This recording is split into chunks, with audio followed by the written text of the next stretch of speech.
No one had seen a human ship in nearly 200 years. Not in the outer rings, not in the inner sectors, not even in the no-man's zones where lost junkers and desperate scavengers roamed. To most species, humans were just a story now, something told to younglings to make them behave.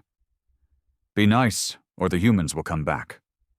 A myth, an echo, nothing more. But the Zarkari Council knew better. They had records, classified and buried deep beneath encryption and fear, reports of entire planets going silent, fleets wiped clean in seconds, footage of a single black armored figure walking through fire and plasma like death itself. The files were stamped with one universal word that every language understood: caution. So when the long-range sensors lit up on the edge of Sector 9, an area long considered a dead zone, the Council was summoned without delay. High Chancellor Vurok slammed his staff into the ground of the crystalline chamber. Are we certain it's human? Admiral Serenus nodded once, his pale violet skin rippling with tension. The architecture matches old Terran hull designs: triangular stern, dual reactor cores, carbon titanium shielding. It's broadcasting nothing, just coming straight through. And the weapons? Asked General Threx, eyes narrowing. Serenus swallowed. They're offline, but it's massive, over 7 kilometers in length. No transponder, no crew manifest, just silence. The Council went cold. Perhaps it's a derelict, someone offered weakly. No, Vurok said flatly. Derelicts drift. This one moves like it remembers where it's going.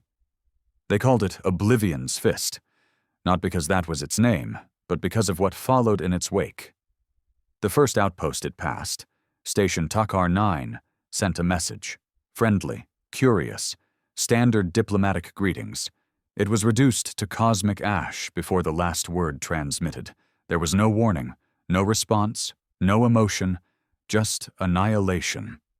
Then came the silence again. The ship moved on. Slowly, without haste, like it wasn't in a rush because it knew no one could stop it. It was headed straight for the Zarkari homeworld. Panic spread like a virus. Ships were scrambled, fleets were summoned. The Grand Armada, once used to crush entire rebellions, assembled at the edge of their system. Over 12,000 vessels, enough firepower to turn a gas giant inside out. The warship came anyway. Not fast, not hidden. It didn't dodge scans or deploy decoys. It wanted to be seen.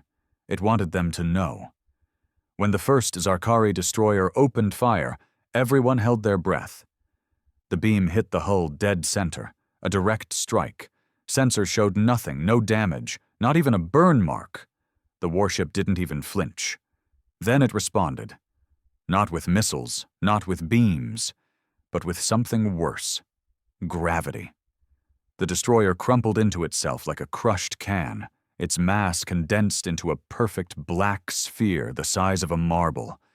And then, it vanished. Admiral Serenus screamed orders, and the sky lit up like a sun.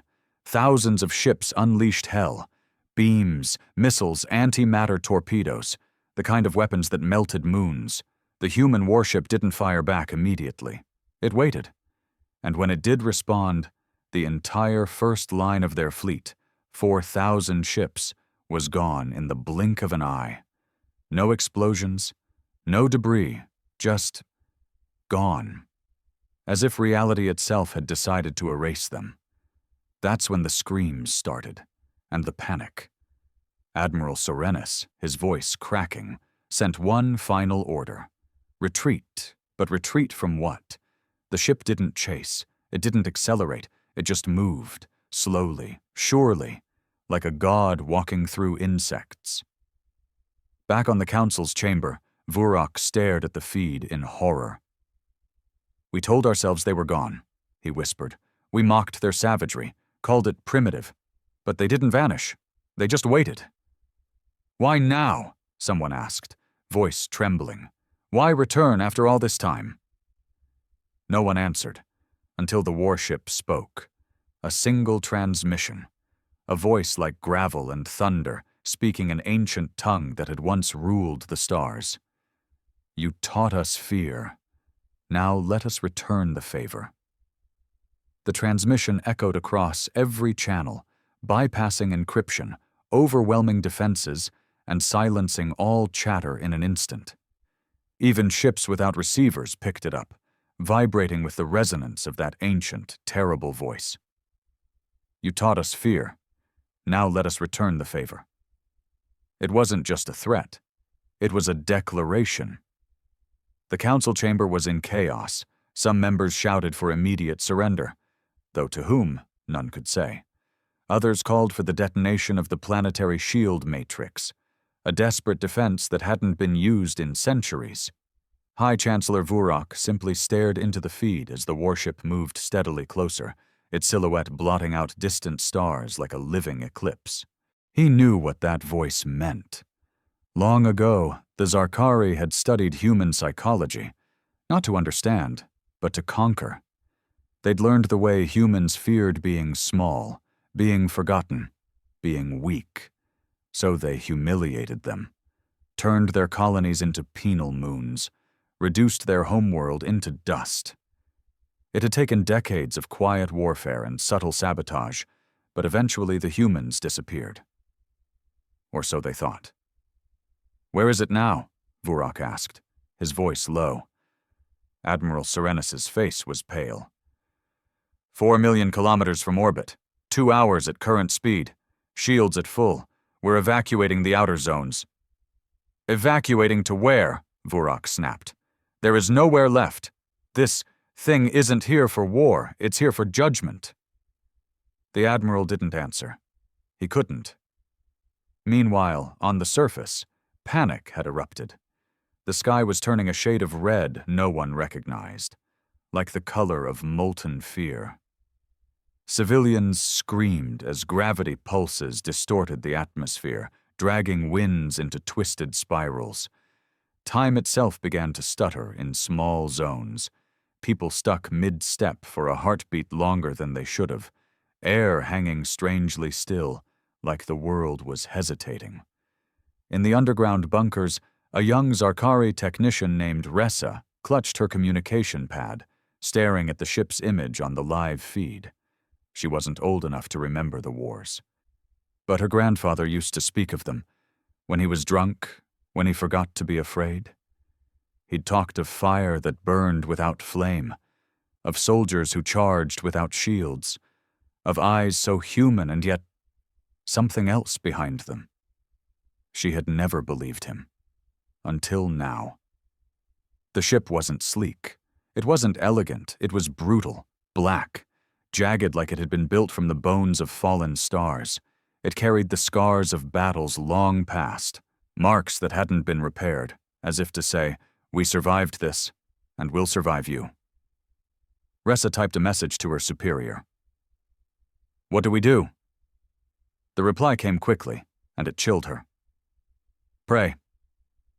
Out in orbit, the Grand Armada, what remained of it, regrouped.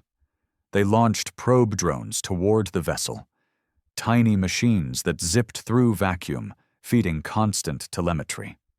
The drones were armed with the newest Zarkari tech, neuro-splitting pulses, phase disruptors, and an AI that could predict and counter enemy targeting systems.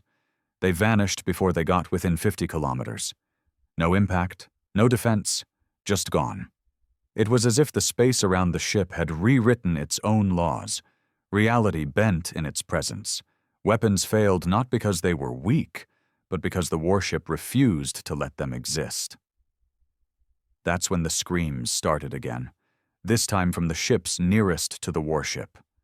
Not external attacks, internal, crews clawing at their own faces, visions of Earth, of burning skies, of their own homeworlds destroyed by something, false memories, or perhaps ancient truths reawakened, psychic warfare, human-made, beyond comprehension. Admiral Serenus stared at the feed, sweat dripping from his chin. It's not just fighting us, it's punishing us. Vurok's voice was a whisper now. What did we do? What exactly did we do to them back then? The answer came from a diplomat who'd remained quiet till now. Elderly, blind in one eye. He stepped forward, trembling. We didn't just wipe out their colonies, he said softly. We captured their children, turned them into soldiers, used them against their own. We broke them, thought we erased them, but we only made them wait. No one spoke after that, because the ship had stopped, just outside orbit, hanging there like a sword above the world, and then a smaller object detached from its underbelly. No weapons, no threat detected. It drifted gently toward the surface, burning through the atmosphere like a black comet. It was headed for the capital. For them. Ressa saw it streak across the sky, and for the first time in her life, she understood what fear really was. The object fell without resistance. No interceptors launched, no missiles chased it. Every defense system along its path simply failed. Not deactivated, refused to work, like the machine spirits themselves cowered at what approached. Ressa ran to the roof of the bunker as the sirens wailed. The city skyline had become a ring of flame and dust. The object was descending fast, like a god's hammer falling toward judgment. Her heart pounded in her chest as she lifted her eyes to the heavens and saw it break through the clouds. It was a pod, sleek, black, about 20 meters long, glowing faintly with red veins of heat. It slowed as it neared the city center, hovering just above the surface before gently lowering itself onto the stone plaza where public executions used to be held long ago. A fitting choice. People gathered, but no one dared approach, not even the military. It sat there, silent, steaming. Then it opened. The hiss of pressurized air was the only sound, followed by the sharp clank of metal hitting stone. A ramp lowered, and from within the shadow, something stepped out. It was human, or it used to be. 8 feet tall, wrapped in old Terran armor, jet black with crimson marks, worn and cracked, but still terrifying. The helmet was shaped like a skull, a relic from a forgotten war doctrine that believed in psychological dominance as much as firepower. The figure stood still for a moment, watching. Then it walked. Each step thundered through the plaza. Vurok was already watching from the surveillance room buried beneath the Capitol. He leaned in close to the screen, ignoring the screams of his advisors. "I remember that armor," he muttered. Admiral Serenus turned, voice shaking. "That's not possible." "It was a myth," Vurok whispered. "Project Revenant. They said it failed." "Apparently," Serenus said, "it didn't." The soldier reached the center of the plaza and removed his helmet. Gasps rippled across the watchers. Some fell to their knees. Others turned away in shame. Because under that helmet wasn't a monster. It was a man. A face burned, scarred, aged beyond its years. A single pale eye stared out over the city, while the other was a polished orb of metal, pupil glowing faintly red. His jaw was broken in one corner, yet he stood tall, proud. Human. Real. Alive. And ancient. He looked up toward the sky, where the Zarkari fleet still hovered like flies above a corpse. Then he looked down again, right into the nearest security camera, and spoke. "I was 6 years old when you came." His voice was gravel, low, broken, like it had clawed its way up from the bottom of a grave. "You took my family, made me kill my own, made me watch. Then you put steel in my spine and fire in my skull and told me I'd never be human again." He took a step forward. "But I survived. We all did. In the void, in the dark, in the silence you left behind." Another step. "And now I bring it back to you." The feed cut to black. The warship above began to move again, but not toward the planet, toward the fleet. Vurok stood, finally speaking with clarity. "Get him out of there. Bring him to me alive." Admiral Sorenis nodded, calling in special forces, but even as he barked orders, the Council's compound shook. A deep vibration that rattled the bones. Outside, Ressa watched as the skies above the city lit up, this time not from fire, but from movement. Dozens, hundreds of smaller shapes were dropping from the warship, each the size of a fighter, but shaped differently. Jagged, asymmetric, almost like coffins. They opened mid-air, and what poured from them wasn't drones. It was humans, black-armored, silent, falling like the wrath of forgotten gods, not shouting, not roaring, just falling with intent. And when they landed, hard, fast, and with devastating precision, the city screamed. They were revenants, humans who had survived what no one should have, twisted by pain, sharpened by rage, made perfect by hatred. Each one had fought wars no one knew about. And they were here now, not to conquer, to remind. The old human warrior in the plaza, still helmetless, watched them fall with calm acceptance. He wasn't a leader. He was a message, a living warning carved in flesh and fire. And he had only just arrived. The revenants moved with terrifying precision. They didn't blast buildings or burn civilians. They weren't here to conquer or cause chaos. No, their presence was worse than that. They were controlled, deliberate. Like every move had been rehearsed for centuries, each of them targeted key installations, communications hubs, defense arrays, AI cores. No wasted motion, no collateral. The way they bypassed walls and barriers, the way they neutralized soldiers without killing them unless absolutely necessary. It wasn't just training. It was vengeance with purpose. Ressa watched from behind a fallen column near the city's main relay tower as one of the armored figures landed just meters away. He didn't even look at her, just scanned the area, took out 2 guards with tranquilizers, and moved on like a ghost. Not a word spoken. No acknowledgement. She was invisible to him, unworthy of wrath. The message was clear. You are not the target, but you are not safe either. Inside the Council's secure compound, alarms wailed as multiple layers of defenses were overrun, not by brute force, but by infiltration. Councillor Brethrak's personal guard had been found unconscious, bloodless, and untouched. Every system he trusted had turned against him.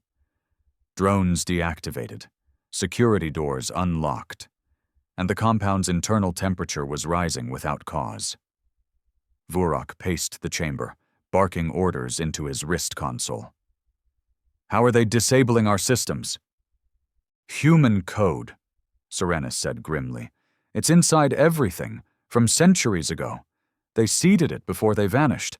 I think they always planned to come back." Vurok froze. "They didn't just survive," he muttered. "They prepared." The old warrior, the first revenant, was already within the outer ring of the capital's core. He wasn't rushing, just walking, calm and steady. The people cleared out of his way as if drawn by instinct. Some cried. Others fell to their knees. No one challenged him. A drone hovered above him, broadcasting to the council. "Identify yourself," it demanded in Zarkari tongue. The man stopped, looked up. "I am Revenant 01, he said, "but you may call me the echo of your sins." He raised one hand, palm open, and in orbit, Oblivion's fist lit up. Not with fire, but with memory. Every screen across the system, every projection, every transmission line, even ones long dormant, came to life with a flood of archived footage, executions of human prisoners, experiments on human children, propaganda justifying their extermination. Thousands of hours, replayed in sickening detail. The things no one wanted to remember, things the new generation never even knew. And over it all, the voice of the past. We must cleanse the vermin before they contaminate the stars. The council chamber went silent, not out of guilt, out of fear, because if that footage had been kept, it meant someone had planned to use it. This isn't just retaliation, Vurak whispered. This is exposure. They're not just destroying us, Serenus said hollowly. They're letting the galaxy watch. Other species, those who had once allied with the Zarkari, those who had stayed neutral, now saw the truth. And the fear that once belonged to humans was now shifting. Across the stars, planets began locking down, refusing Zarkari ships, sending out apologies, pleas, denouncements. The Zarkari were becoming pariahs, and the revenants hadn't even fired their main weapon yet. Back on the surface, Ressa stumbled through rubble to find her younger brother, still hiding in the utility tunnel. She gripped his arm. We have to go. To where? She looked up, saw the warship still waiting in the clouds above, unmoving. But somehow it felt closer now, like it was listening. They're not here to kill us, she said slowly, realizing it in real time. They're here to remind us. Of what? A voice answered her thoughts from a nearby comm unit, the same voice that had spoken when the ship first arrived. Power isn't control.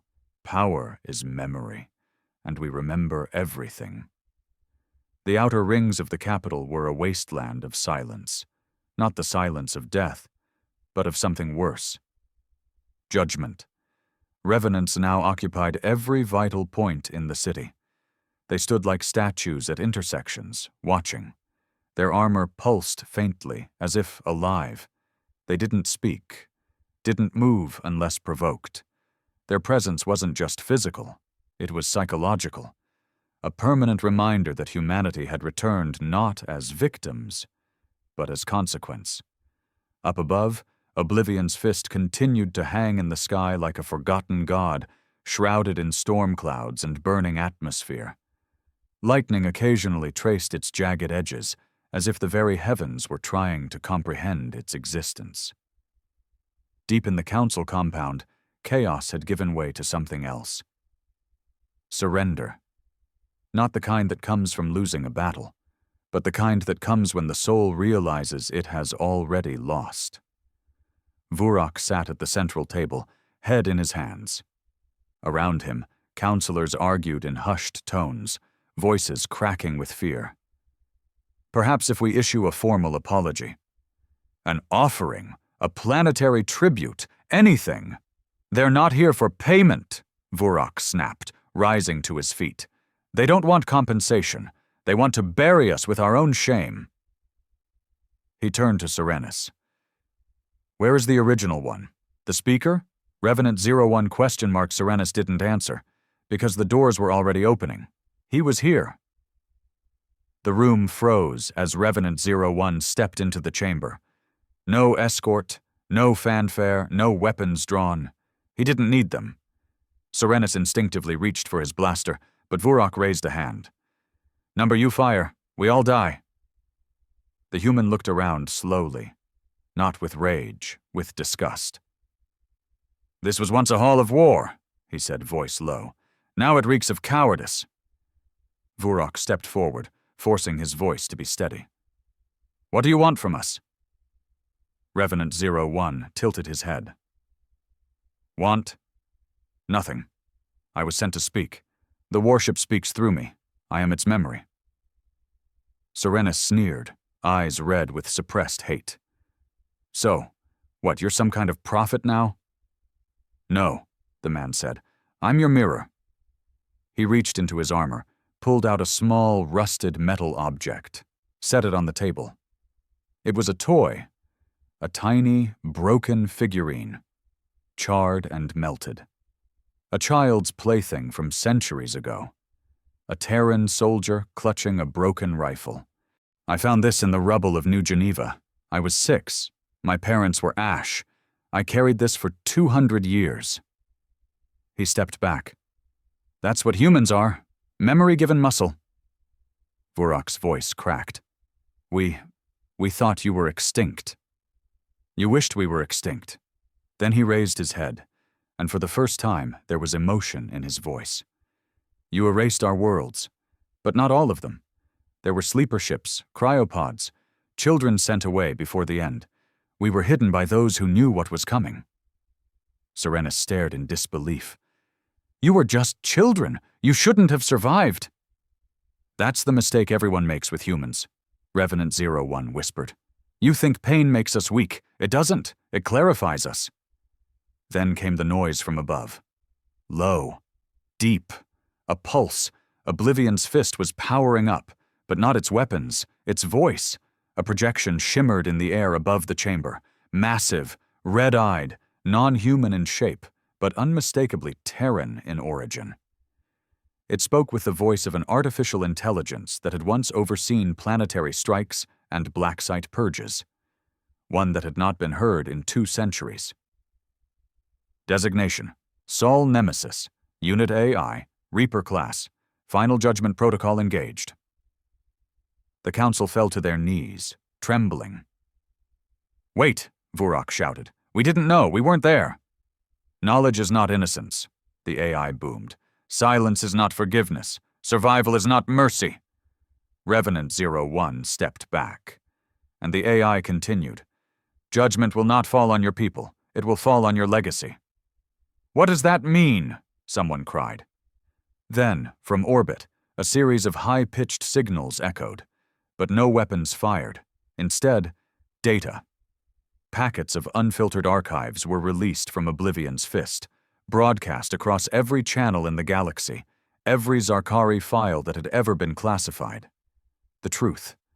War crimes, manipulations, false treaties, genocides, all of it, made public and irreversible. Across the stars, protests ignited.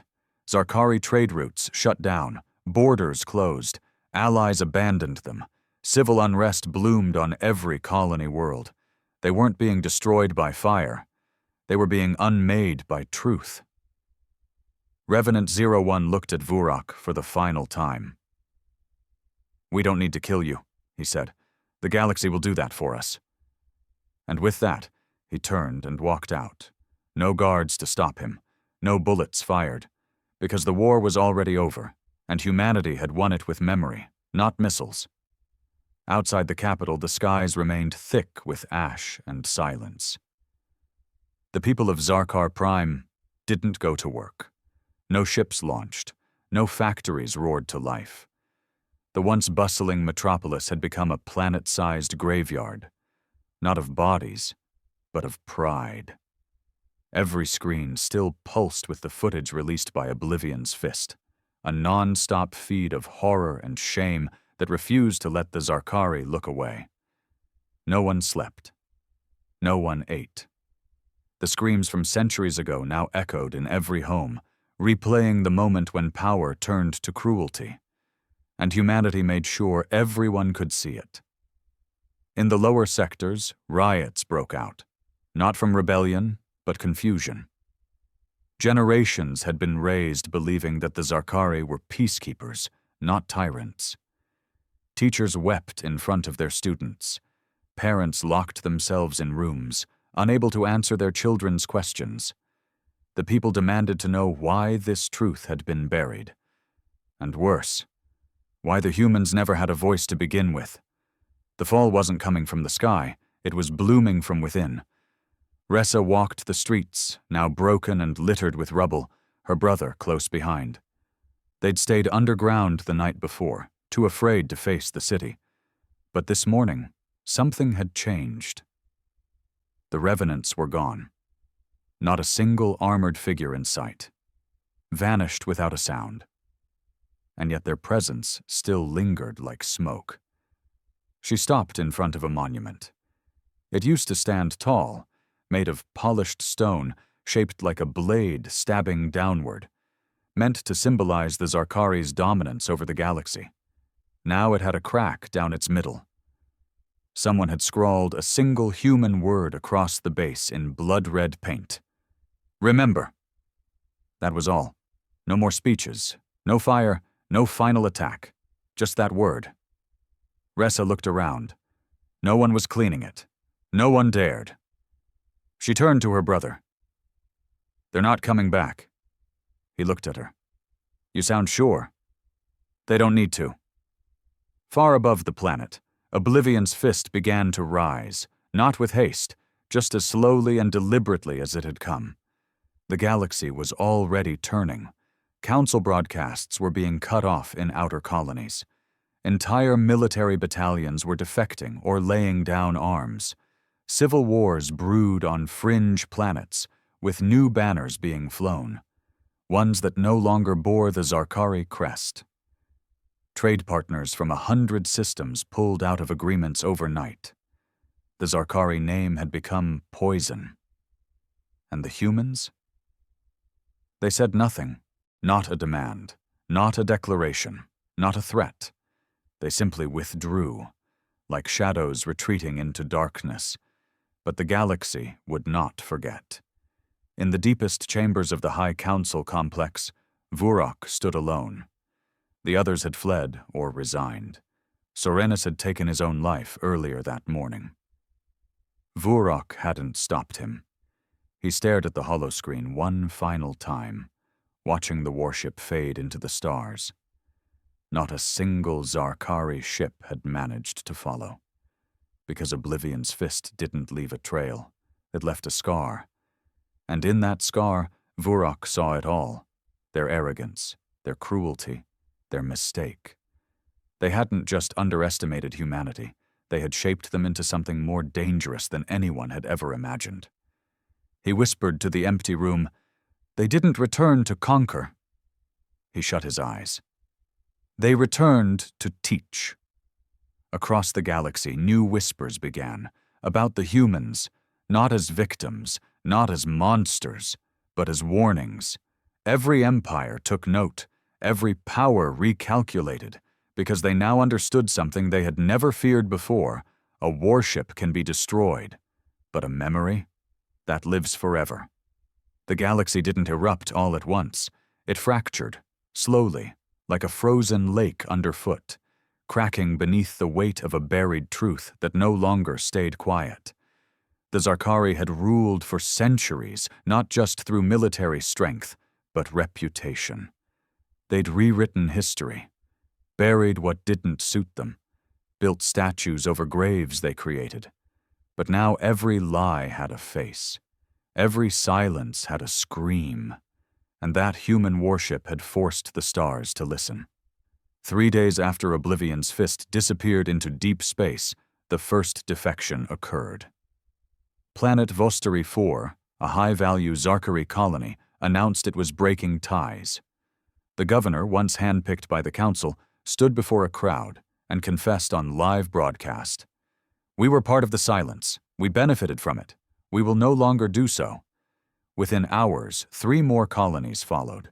Then 12, then 39. The fall wasn't military. It was cultural collapse. No amount of blasters could force loyalty when your own people saw you as monsters. Vurok watched the news feeds with hollow eyes. He hadn't left the chamber in 2 days. The halls outside were empty, echoing with the weight of failure. His once mighty empire was dying, not with flames and glory, but shame and abandonment. And still the humans said nothing. Not a transmission. Not a message. They didn't have to.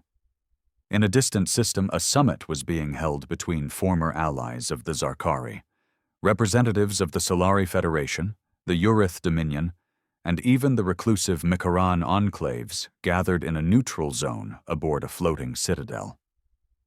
The topic? Whether to label the Zarkari as a rogue regime. For centuries, that phrase had been reserved for human remnants. Now it belonged to those who once dictated it. The Federation's chancellor, a silver-scaled being known as Tyrex Voss, spoke gravely. "We tolerated the Zarkari because they promised order, but now we see what that order cost." A pause. "Perhaps the humans didn't vanish. Perhaps we drove them so deep into the dark that they became something worse." No one disagreed. Not even the Makaran who had once proposed sterilizing Earth. Ressa and her brother sat under the stars on the roof of their broken home, listening to the quiet. People had stopped speaking loudly in the streets. There was a wait now, a new kind of silence, not from fear of punishment, but fear of what had been witnessed. "I wonder if they're watching," her brother whispered. "They are," Ressa replied without hesitation. "How do you know?" She looked at the night sky, at the stars above, glimmering coldly. "Because if I were them, I wouldn't stop watching. I'd wait. I'd watch and see if we ever learned." A pause. "Or if we'd just start lying again." And in the void, where no signal traveled, Oblivion's fist drifted quietly beyond known charts. Inside its hollow corridors, the revenants stood in rows, silent, armor still bearing the marks of old wars and newer justice. They did not speak. They did not sleep. They waited. In the command chamber, Revenant 01 stood before a star map. No coordinates plotted, no targets marked, because there were none left. A small recording hovered in the air before him. An image of a child. A little boy with dark hair and a chipped toy soldier. His own face. Frozen in time, before the world ended. He reached up and paused it with a swipe. A voice echoed softly behind him. Female, mechanical, ancient. "We have achieved primary objective. The Zarkari have fallen. Protocol suggests return to Sol Revenant. 01 didn't turn." "Sol doesn't exist anymore." Another silence. "What now?" He stared into the stars and said what every Revenant had known from the beginning. "We wait. Because humans were never meant to rule the stars. They were meant to haunt them." The stars were quiet again. Not peaceful. Quiet. The kind of quiet that follows something unspoken. Heavy. Permanent. Like a breath held across galaxies. A month had passed since Oblivion's fist vanished from known space. In that time, the Zarkari had tried to recover. Politically, economically, even emotionally. But healing is difficult when your scars are still bleeding. The Council no longer existed. Vurak had disappeared, his final transmission a short message. I was wrong. No one had seen him since. Civil unrest spread like fire through the core systems. Old statues of Zarkari heroes were torn down by protesters.